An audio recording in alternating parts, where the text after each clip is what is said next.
జాతి కొరకు ఉపవాస దీక్షతో పోరాడిన ఎస్తేరు రాణిలా,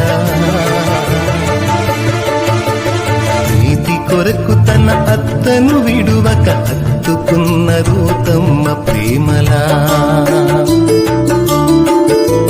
కన్నీళ్లతో ప్రభు కాళ్ళు కడిగి తన కురులతో తుడిచిన మగ్దలేనలా,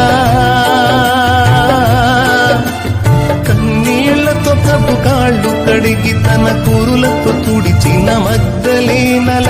అన్నావలె మన దోర్కావలె విస్కిల్లవోలె విశ్వాసవనితల, అన్నావలె మన దోర్కావలె విస్కిల్లవోలె విశ్వాసవనితల, వారి దీక్షయే పారసత్వమై అనంతరాజ్యపు నిత్య స్వాస్థ్యమై,